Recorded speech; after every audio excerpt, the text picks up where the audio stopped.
think the main goal of most of the people starting doing martial arts is really self-defense. They want to know how to defend themselves.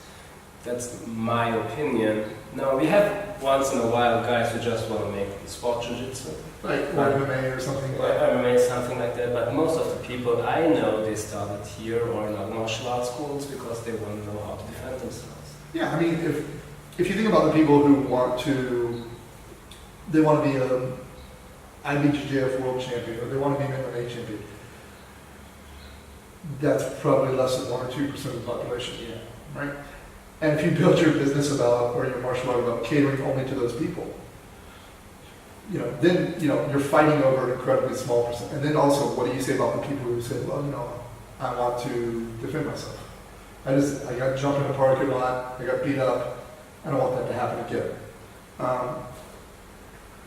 The space can be for both, but my view is I would rather cater to the 98% of people who say, look, here's my son, he gets bullied at school, or I have to walk home, I don't feel really safe, or just the peace of mind, right? That's the peace of mind, yeah. Because your whole life changes. It's not even like, I think people understand self-defense. They'll say, well, I don't plan to get in a fight, so I don't need to learn it. One, that's stupid. I don't plan to get robbed, but I still lock my door. Yeah, right. Right. You don't plan to get a car accident, car crash, but you still get your seatbelt. Yeah. But even if you live in an area that's kind of safe, right? You still having self-defense will impact your life, because you'll be less likely to, like, sometimes you might make a decision like, ooh, I need to go to the store, but I don't really want to walk across the parking lot at night. Maybe I'll just wait till tomorrow. So now you've made a decision where that's been impacted by the fact that you don't think you can protect yourself if you need to. I'm not saying go out there and be foolish and go into really bad areas and walk around, but something as simple as making a decision, or in the back of your head, you're like, I don't want to do that because I don't think I can protect myself. Standing up for yourself against somebody. But even just as simple as that, that can impact your life every single day. So just that, piece of knowledge. And when I say know how to defend yourself, it's not, you came in and I held a bag and you punched the bag for, 10 rounds. You don't really know you can defend yourself that way. Yeah. It's, did you get on the mat? Did somebody grab you, try to choke you out, try to throw you around, Try to punch you? Are you comfortable with that?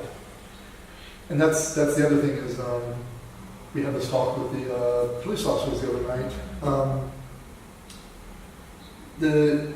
The myth of martial arts is that that in a fight we have this magical power, we can control the fight. It's not, right? It's a chaotic situation. Mm-hmm. The only thing is what you practice being in that chaos. Right? A big part of your jiu-jitsu, when you roll with somebody, they come in and they go completely crazy, how do you feel? I feel pretty okay. You feel relaxed, right? Why? Yeah, because I'm used to that. You're used to it, right? If you weren't used to it, you would panic, or you would just you'd beat it with all your craziness, and then you'd be exhausted. So a big part of our training is just becoming comfortable with chaos and being able to have a clear vision of chaos. And I think that's one probably thing jiu-jitsu, there's a few martial arts, but jiu-jitsu I think is probably the most useful too, right? Is just that learning to do that. If it's just, I make you hit pads as hard as you can for 5 minutes, that's not really going to help you in a chaos situation. All it's going to teach you is if I go crazy, you go crazy more. Yeah. And you go harder, you punch harder. Yeah. And, that's fine until it's, somebody this big trying to play that game with something this big. Yeah.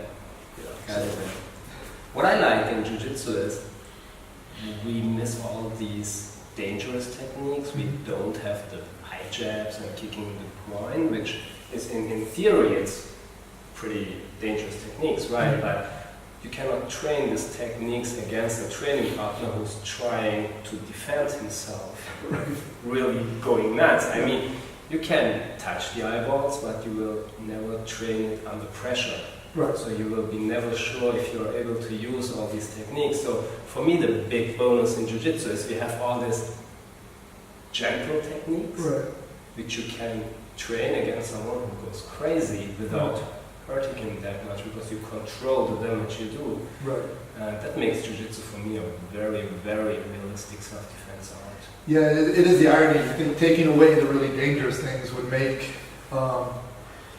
it not effective. But I remember one time I saw this, there was a guy back home that claimed to be able to teach people this sort of special liver punch where it would kill somebody. And I remember thinking, like, if he doesn't have a backyard filled with bodies, buried bodies of people he's killed, it's just theory. Yes. Like, you can't prove it unless you poke somebody's eyes out, or rip out their spleen, or whatever magic nasty technique you have. Even kicking someone in the groin, you know. It's theory. Yeah. Right? But more than that, let's say that you've grappled for you're the rank you are. Let's say I'm him. Okay. Jiu-Jitsu is an art of Control. Okay, so let's say you obviously have much better control of me than I would have of you. Now, let's say we want to play the eye poke, groin grab game. Who's going to win that game? Me, because I have more control. Yes. Yeah. I don't know how to control. I never learned that. I'm just trying to reach and go. So I've rolled with guys before. They say, and I'll say, okay, if you want to do that, go ahead. I'll do it back. Right? They never even get close to doing anything. Because I can just control them, and then I can just do all the things that they want to do. They act like we couldn't do that. Yeah. It takes no special training To do that. to do that, You're right. right? So the special training is the control. You're right. But if I control you and I pin you, if I really want to poke your eyes out, I don't have to spend 2 years practicing on the little board doing that. Yeah, you're right. So, yeah. We saw all that in the Gracie Jiu-Jitsu in action videotapes back in the 90s when they're on the ground on their back and one of the Jiu-Jitsu guys mounting them and they try from down there to poke the eyes and they just do, okay. I remember rolling with this person one time, I won't say what art they had, and this was Malfi Place. And they're going like this, and they're trying to do this. Really? And this is funny part, like I could have done anything neat, but I literally did this. I asked them, I said, what are you doing? And they said, it's like the dragon touch. You know what I did? Your finger locking? No, I just did this. I just pushed the arm off. I went, cut it out. That made them more upset than anything. I could have arm locked, I could have done this. I went, cut it out. They're a super secret, deadly technique. I was just like, stop it.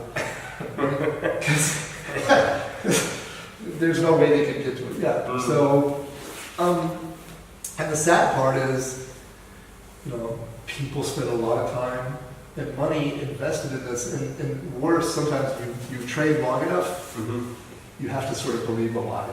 Yeah, You right. can't get out of it. You say, I spent 10 years doing this.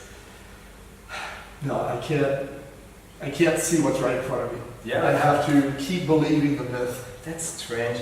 All the McDojo stuff on Instagram, and they put all these videos online where you see this no-touch guys. Yeah. You have so many videos of that. I can't believe that so many people believe in that and they fall without getting touched. It's unbelievable for me. Well, it's because, I've seen this actually with women's self-defense too, where people want to be promised a very simple, secret answer to very hard problems. Yeah. Right? They want, a big guy comes up and grabs him, and they just hit this nerve, and he falls down. Versus the hard work, right? Jiu-Jitsu, if you do it, like at this point, if somebody walks in the door, do you have any problem with it? Not really. But it took a lot of time, effort, sweat, getting to that point. Yeah. Right? I mean, once you're a blue belt, you can handle pretty much anybody that doesn't know what they're doing, if you've trained the right way. But it's not through little magic tricks. Sometimes Jiu-Jitsu feels like magic. Yeah. But it's you had to work for that. You had to master the mechanics of that. You had to spend time learning that. Versus, I saw one time, got me furious, I saw this women's self-defense class being taught, and the person was saying, there's this little secret thing, if you do this, doesn't matter how big the guy is, boom, he'll hit the ground. You just hit this little like rib thing or something. It made me furious because one, the women in there are more likely to stay in a dangerous situation thinking they have this magic trick than they are to just get out of the situation as fast as possible. And he's basically, the people want that because they go, it's like the people who, when you see this exercise equipment, and it's like, if you just sit on this thing, you push this rubber band 10 times, it's like if you went for a 50-minute jog, it's the same exercise. People want that very super shortcut way. And so they think if a lot of these arts promise that. Like, I'll just teach you super secret shortcut, no touch stuff. Versus, you're going to have to get in here, you're going to have to get caught in a headlock, you're going to have to sweat, you're going to have to learn this. And, can anybody do it? Absolutely. Like, I'm not going to, somebody comes in and they're 60 years old and they have physical problems. We're not going to make them work out like the same way that we would a Julian or somebody young and athletic. Yeah. But they're still going to have to put the effort in to their bodies, up to what the body can handle. That's right. Right? That's the only way you know that it works. And the weird thing is that people, like I said, like you were saying, they become part of the cult too, where they decide to go along with it. They want to believe it so much that they're... Really? I mean, when I come here in class and I don't know you, and you teach me all this no-touch knockout stuff, I will never react to that if I doesn't feel it. Right. I mean, how much should I believe in it that it works on me? I mean, come on. You know what I mean? Yeah, I mean, well, that's the beauty of, I think, Jiu-Jitsu is, that saying, the mat never lies. That's right. So if I show you a technique, and you don't believe it, well, I'll demonstrate it on you, and then you'll see that it works, and then we can even roll if need be, right? That was always the thing with like voice regret, I'll show you this stuff, but we can absolutely get on the mat and you can find out whether it works or not. That's the greatest confidence. Like, I can't believe those people at all have any confidence. I mean, even there's got to be something in the back of their head where they're like, no. Like if somebody comes running at me or somebody sees me in a parking lot, starts walking towards me, you know that that's not going to work. I don't want to be disrespectful to this person, but it is outside of my mind. I mean, I get my ass kicked on the street several times.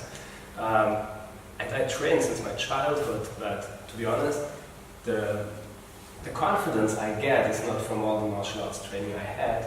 It is straight from the jiu-jitsu training I got from you. Right. And since I trained the self-defense stuff of jiu-jitsu, I don't know what it is. Maybe, as you said before, it is the control you have over the opponent. But in my opinion, and I trained really a lot of things. For me personally, jiu-jitsu is one of the most effective self-defense arts I was training in, and I trained a lot of arts. Yeah, I've trained a lot of them, and you can get something from everything. Yeah. But again, a lot of the arts, one, I think they don't focus on self-defense. They focus on beating somebody up. Yeah. I've done Kung Fu, I've done all these things, Muay Thai, and I think they're great for what they are. But they're more for, I want to go beat somebody up. And so there's always that thing of, what if I can't overcome this person? Because he's strong, he's more athletic, maybe has a weapon, he's on drugs, or he's drunken. Yeah, you take a big guy, and if you take Smith, right, and you were to say, he's a big strong guy, you would say, okay, he walks in, I want you to go beat Sven up. Right? In the beginning, you'd be like, no. No, I don't want to beat Sven. But, at this point, like, you can beat him, but the reason you can beat him is what? He can't beat you. Yeah. Right? So you know that you're safe, and that eventually you can maybe get to a position where you can beat him. But if it was just straight like, go get him. I don't want to be part of this, right? Yeah. So I think that's the idea, is that focus on, again, it doesn't seem like a big deal, but that focus on, I know that I can be safe first, which will give me time to find a way to beat the opponent, versus, just go get him. Just running out and swinging and hoping for the best. The funny thing is, we are in Germany. Germany is pretty safe. Most of the time we don't have that much fights either here. But it's not that often. But most of the time I use my self-defense stuff is against friends or family who come to you and say, "Oh, you train jiu-jitsu, show me something. Come on, what do you do against that?" Yeah. I have my nephew. I didn't saw him for quite a long time, and I met him in Frankfurt. Right. And we had this great dinner, and I talked to him about jiu-jitsu, and we were outside, and he grabbed me from behind in a chokehold. Right. And if I just train grabbing his hair and poking his eye, I cannot never do that, and they will never believe that you're able to defend yourself. Right.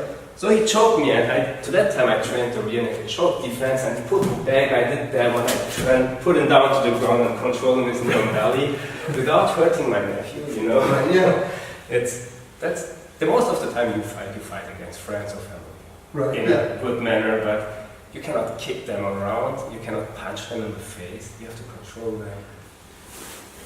Well, that's the thing is, one of the biggest misconceptions when people do teach self-defense, they treat it as if it's all or nothing, right? Yeah. Somebody grabs you because they're going to drag you into an alley and stab you 100 times. And the problem is, in that situation, is jamming them in the eyes or ripping out the groin. Okay, potentially that could be a response to that. Yeah. But 9 times out of 10, that's not the reality, right? And so if your response is only this really extreme response, you're unprepared, right? So if it's like, we're somewhere and I see you and I'm like, hey, man, she's looking at my girlfriend here. You can't now just be like, bruh, nah, so you don't have a response, Or if it's a girl, it's not always every guy's going to grab you because he wants to pull you in an alleyway. It just might be like I said, at the club, he's like, hey, let me talk to you for a second. You can't just, Right. It could just be the simple, just if you don't mind, leave me alone, Yeah. kind of thing, where he doesn't even realize you did a technique. So, and like you said, it could be just a friend of yours, like, hey, just, Floating around. holding around. You don't want to sit here and like uppercut, boom, bam, boom, all this. Or again, like I said, it could just be somebody cut them off from parking, they're in your face, they're a little bit angry, maybe they're grabbing you or pushing you a little bit. You could just, clench them or control them. You cannot hammer them. Yeah, and even if you get me in a position of control, I can't just sit here and keep hitting you. I have to have a way to talk you down, right? And more importantly, stop them hitting me or hurting me. So yeah, I think a lot of times people train this extreme response because they think every situation's a movie, Yeah. right? You come in and we're gonna, here, it's gonna be a full-on fight, versus just somebody who, Too much drink. they've had a bad day and you cut them off or something, they want to yell at you a little bit, or maybe they get a little bit of pushing, or they grab you a little bit. And now, and again, the thing I always talk about is the legal aspect. If I elbow you and break your teeth and drop you on the ground, well, if the police show up now, I can't be like, well, he pushed me. So you broke his jaw? Like, now, even if I won the court case, I still gotta go to court. Yeah. I probably gotta pay fees. I maybe end up with a record. You lost time. I lost time from work. Versus just learning how to de-escalate, making sure you can get away if you need to. And that's where I think a lot of arts, even when they teach self-defense, and unfortunately a lot of jiu-jitsu schools now, because a lot of jiu-jitsu people who never learn the self-defense or the self-defense mindset, right? They maybe learn a couple techniques and you see them doing it really badly. I've seen, black belts who just learned the art as either, for sport or whatever, saying, well, just, punch him in the face or go learn Krav Maga or something. And they're an embarrassment to, in my opinion, to Emilio Carlos. And they certainly shouldn't have their pictures on the wall if they do. Yep. That's made me sad. I heard a lot of jiu-jitsu schools where they teach jiu-jitsu as a sport, but another art for self-defense. It makes me so sad. I want to start crying something like that. Exactly. Yeah, so It's like, you know, going to a 4-star restaurant for drinks and then going to McDonald's to eat. Yeah. No. I cannot understand that. So, yeah, I think there's a backlash. I think there are schools that are starting to get back into teaching the self-defense, which is really happy, I think, because, and I'm not saying it's all over the other. Mm-hmm. Again, I teach the sports stuff, and I teach the, you know, combatives. I try to teach it all, but for me, self-defense is the biggest circle. Yep. The next biggest circle is combatives, if you want to say military combatives. The next would be MMA, and the smallest one would be sport. And by this, I just mean self-defense I view as having zero restrictions, okay, of any kind, zero assumptions. Meaning, you can have weapons, there can be more of you, I don't know the surroundings. I can't say, oh, you're not allowed to reap my knee, that's illegal, anything like this.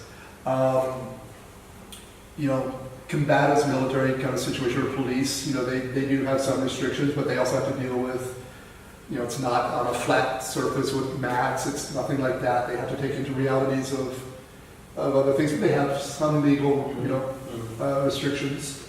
MMA, you can strike, but you have, you know, time limits, rounds, weight classes. You do have restrictions, areas you're not going to hit, techniques are not allowed. And in sport, there's a lot of restrictions, a lot of rules, a lot of assumptions. If I get you in a triangle, you pick me up, you're not allowed to slam me. You know, time limits, weight classes, age classes, all of these things. So for me, if you learn the biggest circle, it's always easier to go down and learn to add those restrictions than it is to learn how to fight without those restrictions when you've had them all your time. When you've trained to never have to worry about, you know, if I'm in half guard, I never have to worry about you punching me in the face here, you know? So if I do always have to worry about one, I'll try to be in half guard underneath if I can but learning how to, you know, really control here, learning how to be tight versus, it's easier for me to go from there to, you know, deep half than it is to make my instinct here eat some hard punches and to go, oh wait, what should I do now? Yeah. Okay. Or here to be ignoring the fact that you're reaching back for a weapon. Here, yeah. Versus learning to monitor that arm and then switching to not having to monitor it. Okay. So, Roy, thank you for your time on this Sunday afternoon. As always, it's always an honor to train with you. It's an honor for us to train with you. And to get a good hard training in. Oh yeah, it was. And next time, let's talk about a little bit self-defense against multiple opponents. That sounds like a great topic. Right. And this is something we're going to try to do more often. It was a great idea from Erkan. We'll try to have some discussions about topics. If you aren't following our YouTube channel, please follow Gracie Schwartzwald on YouTube. Also, we have Facebook and Instagram. But yeah, we're trying to put these out pretty regularly, have some talks. Next time maybe I won't talk as much, we'll pick Erkan's brain a little bit more. But thanks for joining us. Also, this one goes out to a good friend of mine in Hamburg. She just started training Jiu-Jitsu, and we talked a little bit about self-defense. Maybe this video will help her.